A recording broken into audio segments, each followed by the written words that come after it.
तभी आपने सोचा कि एक हुक्मरान कैसा होना चाहिए। ऐसा हुक्मरान जो दिन के वक्त इंसाफ करे और रात के वक्त लोगों की भूख का ख्याल रखे। ऐसा हुक्मरान जो ये सोचे कि अगर मेरी सल्तनत में कोई भूखा सो गया तो कयामत के दिन में अल्लाह को क्या जवाब दूंगा। आज की वीडियो में हम बात करेंगे एक ऐसे ही हुक्मरान की जिनके दौरे हुकूमत में ईरान, इराक, आर्मेनिया, शाम, यमन, ओमान और फिलिस्तीन जैसी बड़ी रियासतें शामिल थीं। लेकिन उनकी अजमत का राज सिर्फ जमीन पर कब्जा करने में नहीं था, बल्कि इंसानियत की खिदमत में था। जी हाँ, मैं बात कर रहा हूँ हजरत उमर फारूक रजी अल्लाह इन्हा की, जिन्हें तारीख अदल व इंसाफ का मजहर कहती है। तो दोस्तों, उस अजीम शख्सियत की कहानी सुनने के लिए तैयार हो जाएं, क्योंकि ये सिर्फ एक हुक्मरान की नहीं बल्कि एक ईमान से भरपूर दिल की दास्तान है। तो चलें शुरू करते हैं। एक दिन हजरत उमर रजी अल्लाह अन्हु गुस्से में भरे हुए तलवार लेकर निकले। इरादा था इस्लाम को खत्म करने का और रसूलुल्लाह को नुकसान पहुंचाने का। लेकिन अल्लाह की कुदरत देखें, रास्ते में किसी ने खबर दी, उमर तुम्हें मालूम है तुम्हारी बहन और बहनोई ने भी इस्लाम कबूल कर लिया है। ये सुनकर हजरत उमर का गुस्सा और बढ़ गया। वो फौरन अपने रास्ते से मुड़े और अपनी बहन के घर जा पहुँचे। जैसे ही दरवाजे पर कदम रखा, अंदर से कुरान की तलावत की आवाज सुनाई दी। गुस्से में धाड़ते हुए दरवाजा खोला और अपनी बहन और बहनोई पर बरस पड़े। लेकिन उसी दौरान उनकी बहन की हिम्मत और ईमान ने उन्हें रोक दिया। अपनी बहन की मजबूती देखकर उन्होंने कहा, मुझे वो कलाम दिखाओ जो तुम पढ़ रहे थे। जैसे ही कुरान के अल्फाज हजरत उमर के कानों में पड़े, दिल की गहराइयों तक असर कर गए। गुस्सा खत्म हो गया, आंखों में आंसू आ गए और वो टांगों के बल बैठ गए। ये वो लम्हा था जब हजरत उमर का दिल इस्लाम की रोशनी से भर गया। वो फौरन रसूलुल्लाह के पास पहुँचे और इस्लाम कबूल कर लिया। अल्लाह की कुदरत देखिए, जो उमर तलवार लेकर इस्लाम के खात्मे के लिए निकले थे, वही उमर अब इस्लाम के सबसे बड़े मुहाफिज और रसूलुल्लाह के करीबी साथी बन गए। हजरत उमर के इस्लाम कबूल करने के बाद मक्का की फजा बदल गई। वो हर काफिर के दरवाजे पर जाते, दरवाजा खटखटाते और ऊंची आवाज में कहते, उमर आ गया है। उनका नाम सुनकर ही दुश्मनों के दिल दहल जाते थे। हजरत उमर रज़ी अल्लाह अन्हु को रसूलुल्लाह ने हक को बातिल से अलग करने वाला यानी फारूक का लक़ब दिया। आपने फरमाया, अगर मेरे बाद कोई नबी होता तो वो उमर होता। और ये भी फरमाया, जिस रास्ते से उमर गुजरते हैं उस रास्ते से शैतान नहीं गुजरता। प्यारे दोस्तों, जरा सोचिए, इस दुनिया की तारीख में क्या कोई ऐसा बादशाह, शहंशाह या कोई ऐसा हुक्मरान गुजरा है जो 22 लाख मुरब्बा मेल की सल्तनत का मालिक होने के बावजूद मस्जिद में झाड़ू दे रहा हो। हजरत उमर रज़ी अल्लाह अन्हु की खिलाफत का आलम ये था कि आप रातों में गलियों में घूमा करते थे, ये देखने के लिए कि कहीं किसी को कोई जरूरत तो नहीं। आप कहा करते थे, अगर मेरी खिलाफत में कोई भूखा सो गया तो कयामत के दिन उसका सवाल मुझसे होगा।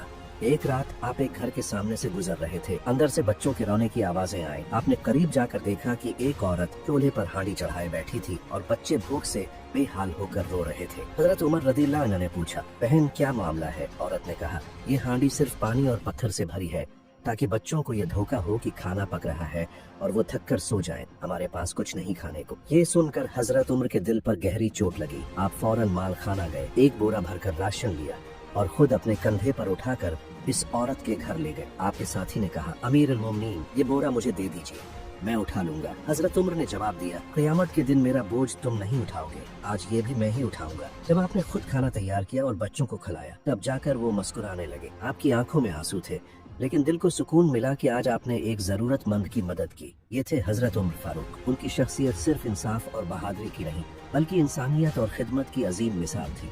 एक दिन मिश्रा के इलाके में गवर्नर के पास घोड़ों की रेस हो रही थी। उमर बिन आस के बेटे ने भी इस दौड़ में हिस्सा लिया और बाकी लोगों ने भी अपनी दौड़ लगाई। लेकिन इस दौड़ में एक आम आदमी का घोड़ा उमर बिन आस के बेटे के घोड़े से आगे निकल गया। ये देखकर उमर बिन आस के बेटे को शदीद गुस्सा आ गया और उसने गुस्से में आकर इस आम आदमी को मारना शुरू कर दिया।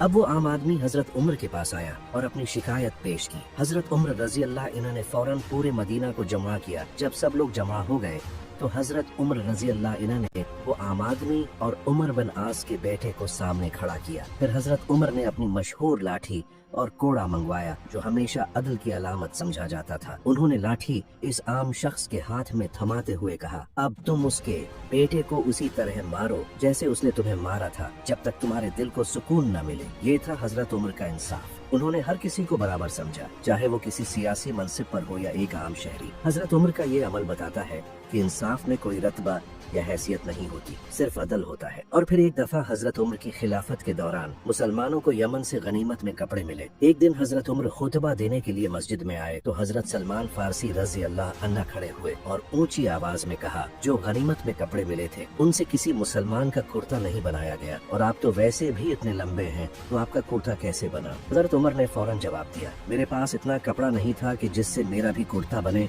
और मेरे वालिद का भी, इसलिए मैंने अपने हिस्से का कपड़ा अपने वालिद को दे दिया। ये सुनकर हजरत सलमान फारसी खामोश हो गए और हजरत उमर की सादगी और अदल का कमाल तस्लीम किया। ये वाकया हमें हजरत उमर रजी अल्लाह अन्हु की जिंदगी की एक और झलक दिखाता है, जहाँ हुक्मरानी के बावजूद उन्होंने अपनी जाती जरूरियात को दूसरों की जरूरियात पर तरजीह दी।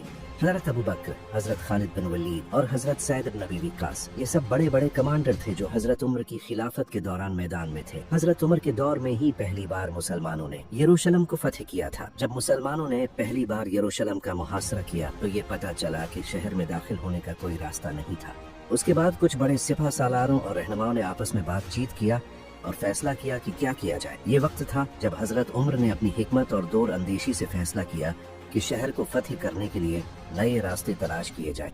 एक दिन कुछ लोग मीनार पर आकर बैठे और कहना शुरू कर दिया। वो आपस में कह रहे थे, हम मुसलमान अगर क़यामत तक भी यहाँ खड़े रहे तो भी ये शहर हम नहीं फतह कर पाएंगे। लेकिन एक बात जो उन्होंने कहा वो भी अहम थी। उन्होंने कहा, हाँ, एक दुश्मन बादशाह है जिसके बारे में हमें जरूर सोचना चाहिए, और वो है हजरत अबू बकर रजी अल्लाह अन्हु, जो एक अजीम कमांडर और रहनुमा है। अब ये वक्त हजरत उमर की खिलाफत का था और हजरत उमर की क़ियादत में मुसलमानों ने कई फतूहात हासिल की। लेकिन ये सफ़र, ये मेहनत, ये जंगें सिर्फ मैदान जंग तक महदूद नहीं थी। हजरत उमर का सफ़र एक तारीखी सफर था। क्या वो दूर था जब हजरत उमर 700 मील का सफर तय करने निकले? उनके साथ सिर्फ एक ऊंट और उनका खादिम था। कभी हजरत उमर ऊंट पर सवार होते और कभी उनका खादिम, और पीछे चलते हुए कदम ब कदम इस अजीम मकसद की तरफ बढ़ते जाते। जब हजरत उमर अर्द मुकद्दस पहुँचे तो वो मंजर निहायत अजीब था। खादिम ऊंट पर बैठा हुआ था और हजरत उमर आगे पैदल चल रहे थे। हजरत उमर के कपड़े सादा और जगह जगह से पैबंद लगे हुए थे। लोग हैरान थे और समझ नहीं पा रहे थे कि अमीर अल मोमिनीन कौन है और खादिम कौन। ये वो वक्त था जब हजरत उमर ने न सिर्फ अर्ज़ मुक़द्दस को फतह किया बल्कि अपने किरदार से लोगों के दिल भी जीत लिए। अर्ज़ मुक़द्दस की तारीख भी अजीब थी। 70 ईस्वी से यहूदियों को वहाँ आने की इजाजत नहीं थी। वो न वहाँ आ सकते थे न ज़ियारत कर सकते थे। लेकिन जब हजरत उमर ने अर्ज़ मुक़द्दस का कंट्रोल संभाला तो उन्होंने यहूदियों के लिए भी रहम और इंसाफ का मुज़ाहिरा किया और यहूदियों को ज़ियारत की इजाजत दी।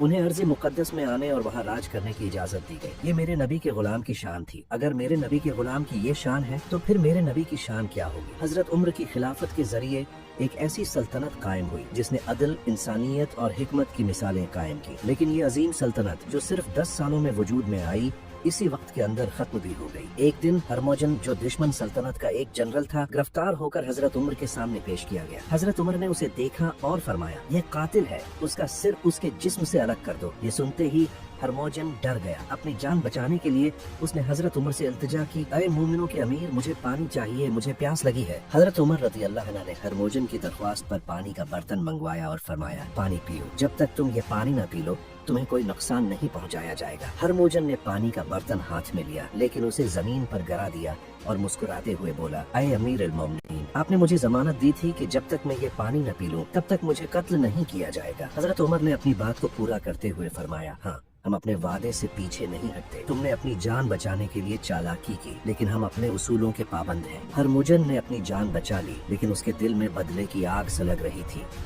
वो अब्दुल उलूम नामी शख्स को, जो हजरत न्यूज़ेरा का गुलाम था, हजरत उमर को कत्ल करने के लिए तैयार करने लगा। अब्दुल उलूम को उस काम के लिए तैयार किया गया और उसे मदीना भेजा गया। ये साजिश न सिर्फ एक शख्स की जद थी बल्कि हजरत उमर के इंसाफ और उसूलों के खिलाफ एक गहरी चाल भी थी। दुश्मनों को यकीन था कि हजरत उमर रजी अल्लाह अन्हु की शहादत के बाद ये सल्तनत बिखर जाएगी, लेकिन ऐसा कुछ भी नहीं हुआ। हजरत उमर के बाद हजरत उस्मान की खिलाफत आई। ये जो अजीम इमारत थी ये रसूलुल्लाह ने अपने हाथों से बनाई थी। ये इतनी मजबूत थी कि उसका गिरना नामुमकिन था। इस्लामी सल्तनत के ये उसूल और अदल वो सितून थे जो नबी करीम के जमाने में कायम किए गए थे और इन सितूनों ने आने वाली नस्लों के लिए एक मिसाल कायम की। और इसी के साथ हमारी तारीख इस्लाम सीरीज का पहला एपिसोड खत्म होता है। मुलाकात होगी जल्द ही किसी नए एपिसोड में जहां हम इस्लाम की तारीख के मजीद हैरत अंगेज वाकयात को जानेंगे। अब तक के लिए अल्लाह हाफिज।